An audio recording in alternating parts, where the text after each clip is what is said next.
What if I told you that something happened in Israel that has the potential to totally change the course of human history? Something that is so horrifying and disturbing that it has everyone on edge. Something that you should know right away. Well, that's exactly what I'm going to reveal in this video. But be warned, this is not for the faint of heart. This is a story of mystery, intrigue, and danger. A story that will make you question everything you thought you knew about the Middle East. A story that will leave you speechless. This is what just happened in Israel that terrifies the whole world. And trust me, you won't believe it until you see it. So let's get right to it. Is the temple's reconstruction still progressing?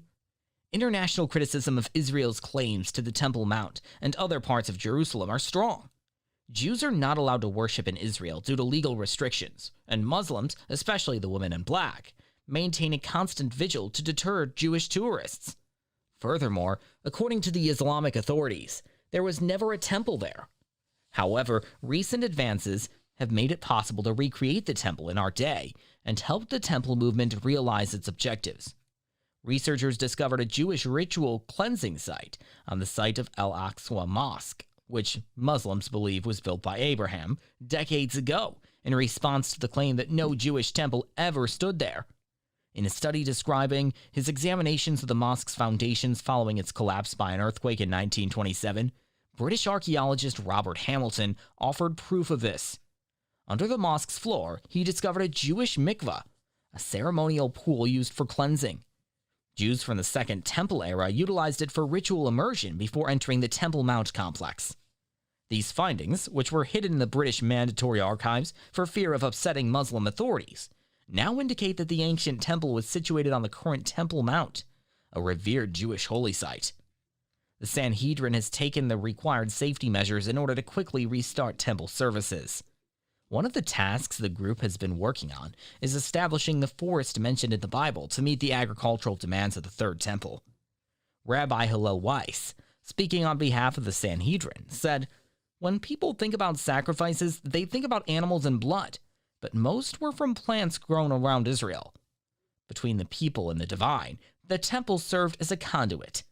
An initiative to return the revered red heifer to Israel has been led by Rabbi Richman, a Sanhedrin member. According to Numbers 19, the red heifer's ashes and water must be combined to purify Jews and get them ready for temple service. Between the first and second temples, or nearly 1,000 years, only 9 red heifers were ever utilized to provide the waters required to purify Jews. It is predicted that the Jewish Messiah will make use of the 10th. Richman and other rabbis of the Temple Institute are supervising and advising Lashikli, along with an Israeli cattleman who is an expert in the science of animal husbandry. He is employing a technique that entails inserting frozen red Angus cattle embryos into Israeli domestic animals. A heifer must be born into the land of Israel and cannot have ever been yoked in order to take part in the red heifer ceremony. This work is the product of several years of research at the Temple Institute, where ancient religious texts and cutting-edge scientific techniques were blended. The Sanhedrin and the Temple movement hold reenactments of temple rituals as part of the training for Kohanim, members of the priestly caste. This instruction includes becoming familiar with the newly constructed altar of burnt offerings, as well as using ceremonial implements created especially for the Third Temple. This altar is unique in that it was made to be taken apart and rapidly put back together in its permanent location. This is because the people of Israel are required to build an altar only on Mount Moriah, the Temple Mount, which is where the first altar originally stood. It will be reconstructed on the Temple Mount in due course, allowing sacrifices to be made there once more. Orthodox Jews who are committed to the cause, as well as the problems facing the world and the Jewish people, believe that rebuilding the temple is the only effective solution. While the temple movement continues to prepare plans for the reconstruction of the temple, the majority of its participants understand that political change is required to end Muslim rule on the Mount and grant Jewish access. This may be taking place right now. Israel's top court, in its opinion on the issue of the works on the Temple Mount, stated, "The reality on the Temple Mount is by no means simple." In response to a question about the location, "It's a very delicate and complicated issue. We own the Temple Mount. We therefore require a political action rather than a legal one." According to Daniel's prophecy of the 70th week, Daniel 9:27, A future political figure, the Antichrist of Revelation 13, will make a false covenant with Jewish authorities that will result in the construction of the Third Temple. It is exciting to see these Third Temple preparations taking shape in the land of Israel as we eagerly await the return of our Messiah. Now let's move on to another mystery and another chapter of the Battle of Armageddon. The final conflict that will occur between God and the world's governments has been given the title Battle of Armageddon. The people who support these regimes and the governments themselves have not renounced their rebellion against God by recognizing his rule over the world, but they still do. Daniel 2:44, according to this verse, human reign of the world would end after the Armageddon War. The word Armageddon only appears once in the Bible, in verse 16 of the book of Revelation.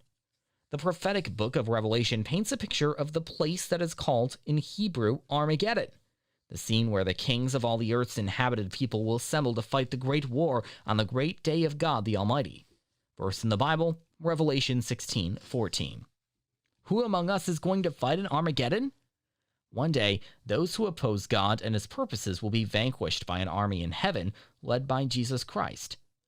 These are those who oppose us, according to the scriptures, who deny the might of God and treat him with disdain. Cited in Ezekiel 39:7. Will the Middle East or another region of the world host the crucial Armageddon battle? No. Jeremiah 25:32-34 and Ezekiel 39:17-20 state that the Battle of Armageddon will take place all throughout the earth, not just in one location. The Hebrew word Har-Megiddon, which is the source of the English name Armageddon, literally translates as Mountain of Megiddo. This is the location of the biblical Battle of Megiddo. Megiddo used to be a city that was situated in what used to be ancient Israel's land. Many historic wars, some of which are mentioned in the Bible, are believed to have taken place in this area at various points of history. These conflicts are alleged to have occurred at various times.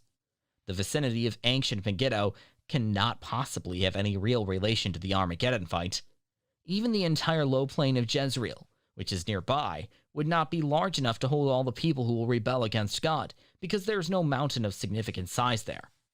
On the other hand, Armageddon alludes to a global scenario in which nations from all over the world unite together for one last uprising against God's dominion. What kind of circumstances might we expect when Armageddon comes?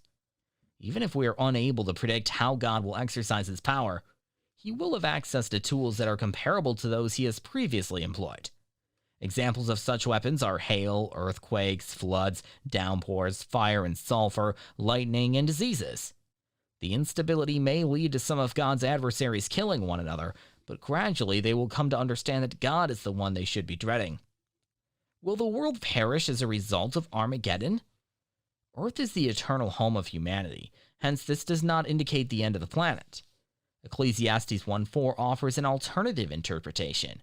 Or to put it another way, a great crowd of God's believers will survive Armageddon. Thus it won't be the end of the world. Both Psalm 37:34 and Revelation 7:9-14 emphasize this. The word world in the Bible refers to both our earth and a wicked, God-hating human civilization. This is what we mean when we claim Armageddon will bring about the end of the world.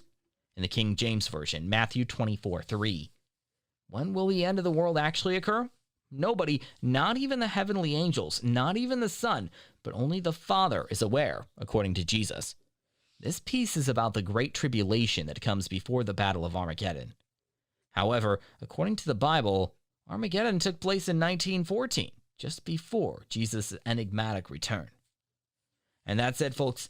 That's what just happened in Israel that terrifies the whole world. I hope you enjoyed this video and learned something new. If you did, please give it a thumbs up and share it with your friends. And don't forget to subscribe to my channel and hit the bell icon to get notified of my future videos. Let us know your thoughts on Israel in the comments section. See you in the next one.